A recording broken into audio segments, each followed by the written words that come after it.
Hello mga masters! Ongoing pa rin ba ang paggawa ng inyong Master Teacher PMS IPCRF repository folder or portfolio? Napansin ba ninyo na sa ating PMS Tools for Master Teachers 1 and 2 na halos kalahati sa 14 objectives natin ay kailangan talaga ng PMCF or Performance Monitoring and Coaching Form?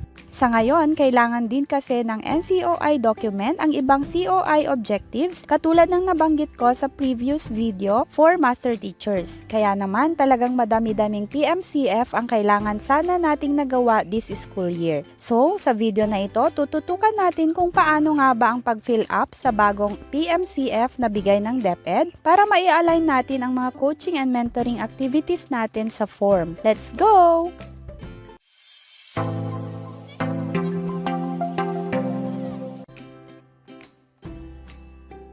At meron nga pala tayong PMS Guide products for teachers and master teachers with development plan na. Kaya kung isa ka sa sumasakit ang ulo sa mga PMCF na ito, I'm sure makakatulong ang product na ito para maging guided ka. PM lang po sa ating FB page na Teching Teacher. Ngayon ay ipapakita ko muna ang mga objectives na kailangan ng PMCF based sa ating PMS tool. Kailangan umano na dagdagan ng PMCF ang ating MOV sa Objective 4 kahit ito ay COI para makakuha ng outstanding na rating.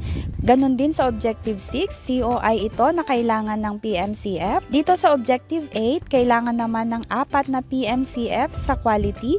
Isingit ko lang ang dagdag na MOV sa Objective 8 dahil hindi ko ito nabanggit sa previous video ko. Dito pala sa Objective 8, para makakuha ng outstanding rating for the timeliness, kailangan mo ring mag-attach ng implemented lock sessions across 4 quarters. So, kailangan ng 4 na iba't ibang lock sessions na na-implement last school year para makakuha ka ng outstanding na rating dito. Matindi nga, 'di ba? Pero si DepEd kasi ang nagsabi kaya kailangan nating sumunod.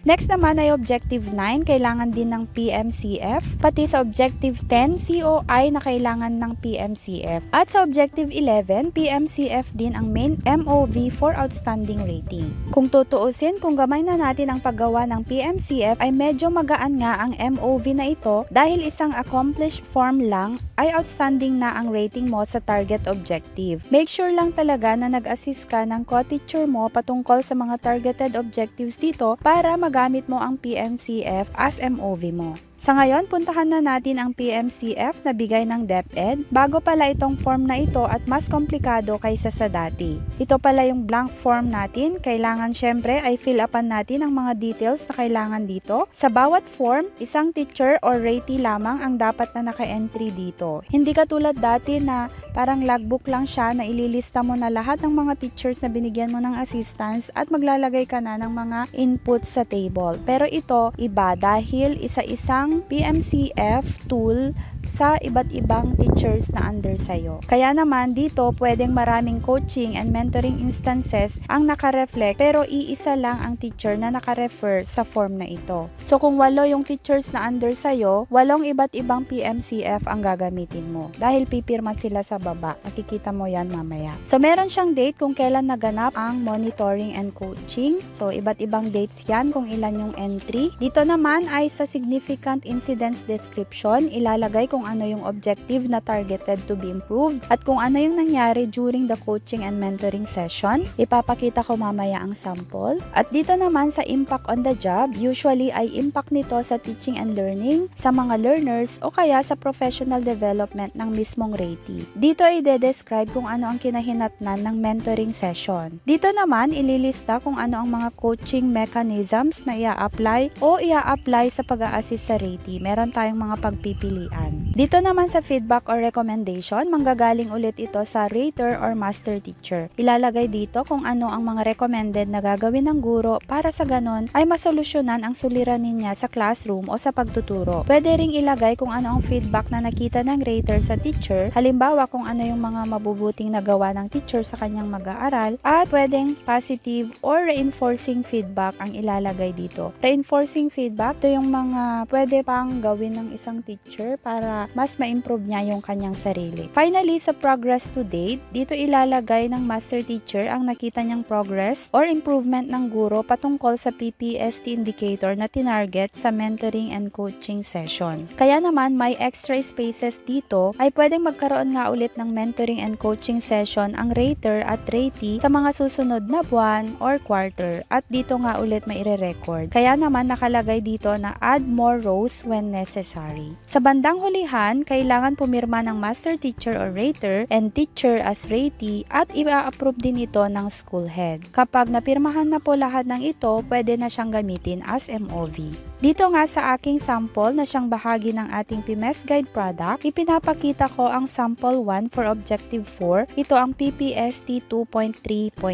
Dito kailangan talagang ilagay ang buong objective. Then saka na na-discuss kung ano ang significant incident sa mentoring and coaching. Kailangan ay nakalagay dito kung bakit kinailangan ng master teacher na i-assist ang guro or i-explain naman kung voluntaryo na humiling ang guro ng coaching. Ilalagay dito kung anong nangyari sa conversation ng dalawa at ano yung naging response ng bawat isa sa scenario. After nito, nakalagay ang impact on the job and other parts of the PMCF. Kung dadako tayo sa feedback or recommendation, kailangan ay mailalagay dito kung ano pa ang mga pwedeng gawin ng guro para lalo siyang mag-improve sa targeted objective na nandito. At ito naman ang progress to date na ilagay kung ano ang naging outcome ng monitoring and coaching between the rater and the ratee. Tandaan lamang ng rater na laging gumamit ng STAR model approach sa mentoring and coaching. At syempre, siya ay kailangan gumamit lagi ng positive reinforcement. Focus on the positive and use subtle words to check on the negatives. Change won't happen to people if we force it. Through modeling, our colleagues will change. Kaya naman imbes na ipilit mo na gawin ng teacher ito or yan, i-model mo muna. Magbigay ka ng concrete example. Halimbawa, gusto mo siyang gumawa ng instructional material na meron kang pinapa-input na ICT, kailangan may ipakita ka munang sample sa kanya para talagang maniwala siya sa'yo at gagawin din niya sa kanyang sariling practice. Or kung magpapagawa ka ng remediation activity or remediation instructional material, magbigay ka rin ng sample ng gawa mo para talagang well-guided siya.